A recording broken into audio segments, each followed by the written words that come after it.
Hello दोस्तों, मेरे जिन किसी भाइयों का एसएससी जीडी 2025 में फाइनल सिलेक्शन हो गया है, उन सभी को ढेर सारी बधाइयाँ।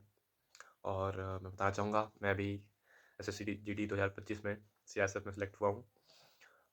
ये मेरा दूसरा अटेम्प्ट था। पहले अटेम्प्ट में पिछले साल में मेडिकल में बाहर हो गया था किसी कारण से, तो मैंने उन चीज़ों पे काम किया और उन एरियाज़ को इम्प्रूव किया जहाँ पे कमी रह गई थी, और इस बार मैंने क्लियर कर लिया फाइनली। तो ये काफ़ी अच्छा एक्सपीरियंस था। अब लगभग 50,000 बच्चे फाइनली सेलेक्ट हुए हैं। उन सभी को ढेर सारी शुभकामनाएँ, ढेर सारी बधाइयाँ। और मैं आशा करता हूँ कि आप सभी ने अपने माता-पिता का सपना साकार किया होगा और मेहनत आप जारी रखेंगे और इससे भी ऊँचाइयों को छुएँगे। तो हम सब इस बार साथ में जॉइन करने वाले हैं। अब इंतज़ार है कि जॉइनिंग डेट कब का आता है, जॉइनिंग लेटर सबको कब मिलता है। तो अभी तक का ये सफ़र काफ़ी पेशेंस से भरा रहा है हमारे लिए, चाहे वो रिज़ल्ट हो, चाहे वो फिज़िकल हो, चाहे मेडिकल हो। इस सब में हमने काफ़ी ज़्यादा पेशेंस के साथ काम किया है और आगे भी हम ये पेशेंस को मेंटेन करके रखेंगे, प्लस में अपने हार्ड वर्क को कंटिन्यू करेंगे और इससे भी बेहतर जो पॉसिबल होगा हमारे लिए, हम उसे प्राप्त करेंगे। क्योंकि ये सफ़र अभी आखिरी नहीं है, अभी हमें कई और मंजिलों को छूना है, तो उसके लिए हम मेहनत अपनी और कोशिश जारी रखेंगे। इससे भी बड़े सपने हमने देखे हैं, उन सब के लिए मेहनत जारी रखेंगे। ये बस पहली सीढ़ी थी, अभी हमें पूरा मंजिल तय करना है। तो इसको आशा करता हूँ कि आप सभी भी इसको एक बेस के तौर पे देखेंगे और अब आगे भी हमें प्रयास जारी रखना है। हमारे आगे अभी सीजीएल है, सीपीओ है और अपने स्टेट पुलिस में एसआई है। हम सब अपना प्रयास जारी रखेंगे और निश्चित तौर पर उसे प्राप्त करने का पूर्ण प्रयास करेंगे। और इसके बाद आप सभी को इंतज़ार होगा कि रोज़गार मिलेगा और जिसमें नियुक्ति पत्र प्राप्त करने का, तो वो दिन भी अब दूर नहीं है। 24 तारीख को बताया जा रहा है कि रोज़गार मेला आयोजन होने वाला है, 18वां सत्र। तो देखते हैं किन-किन भाइयों का उसमें नाम आता है और किन-किन भाइयों को उसमें नियुक्ति पत्र प्राप्त होता है और कुछ को पोस्ट के माध्यम से भी प्राप्त होगा।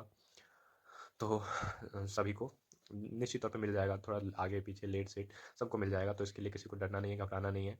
अब यहाँ तक का सफ़र हमने तय किया है, तो आगे का भी सफ़र हम अ, भगवान की कृपा से अच्छे से ही प्राप्त करेंगे, क्योंकि हम सभी ने मेहनत की है और बहुत मेहनत की है, धूप में, बारिश में और रातों की नींद खोकर ये लक्ष्य प्राप्त किया है। तो आप सभी से मैं निवेदन करूँगा कि आप सभी अभी घर में रहें, ज़्यादा इधर-उधर ना करें और मतलब अ, सफ़र करने से थोड़ा-सा बचें, क्योंकि दुर्घटना कभी भी हो सकती है किसी के साथ भी, तो उस सब से हमें बचना है और अपने आप को स्वस्थ रखना है, ताकि हम पहले चरण में ही ट्रेनिंग के लिए क्वालीफाई हो जाएँ और ट्रेनिंग हमारी स्टार्ट हो जाए।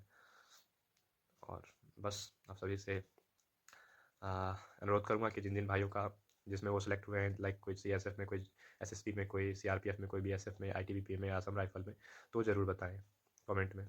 और हो सके तो मेरे चैनल को प्लीज़ सब्सक्राइब कर लीजिएगा, ताकि मैं आप सभी को गाइड कर सकूँ, मेरे से जितना पॉसिबल हो सकेगा कि मैंने क्या-क्या स्टेप्स फॉलो किए, ताकि आने वाले जो मेरे साथी हैं 2026 में जो जीडी एग्ज़ाम देंगे, कुछ नए साथी होंगे, कुछ पुराने साथी भी होंगे, तो उन सभी को मैं बता सकूँगा कि क्या-क्या स्टेप्स लेने होते हैं आपको, किस तरह से अपने आप को प्रिपेयर करना होता है मेडिकल के लिए, फिज़िकल के लिए और रिटन एग्ज़ाम के लिए सबसे इम्पोर्टेंट, क्योंकि इसका सिलेक्शन पूरी तरह से रिटन पे ही होता है। बाकी सभी चीज़ें क्वालीफाइंग है, तो आपको रिटन में काफ़ी अच्छा मेहनत करना होगा। हालाँकि इस बार देखा जाए तो पिछले साल से काफ़ी कम कट-ऑफ गई है।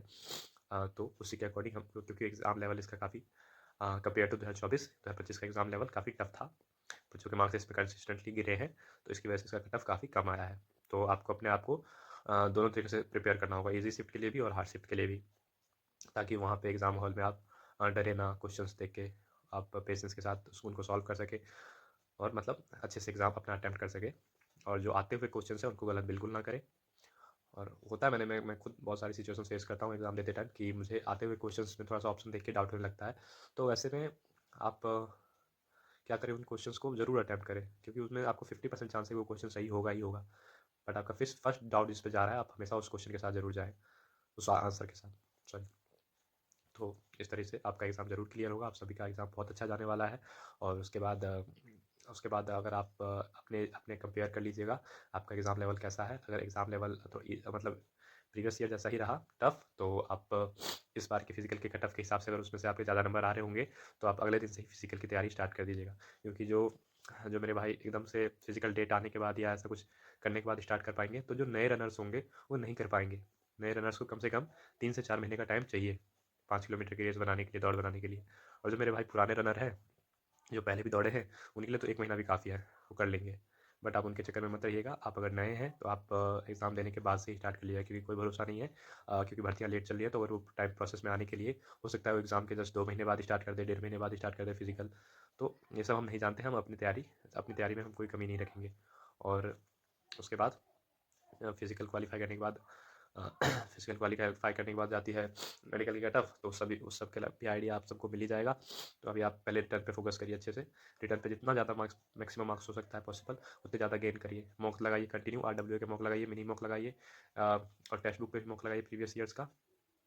और अब हो सके तो मतलब जितना हो सके मॉक उतना लगाइए। और जीएस पे भी अच्छा खासा पकड़ बना के रखना है, क्योंकि जीएस कई बार क्या करता है, जीएस में अगर आपका कोई सब्जेक्ट वीक भी है और जीएस आपका थोड़ा सा स्ट्रॉन्ग है, आप कम से कम 12 से 13 क्वेश्चन सही कर पाते हैं, तो आपका वो चैप्टर, वो सब्जेक्ट लाइक मैथ अगर आपका वीक है, आप 16 17 क्वेश्चन, 16 क्वेश्चन 17 क्वेश्चन ही सही कर पाते हैं, और आपका जीएस अच्छा है, तो आपका वो मैनेज हो जाएगा, आप अच्छा स्कोर कर सकते हैं।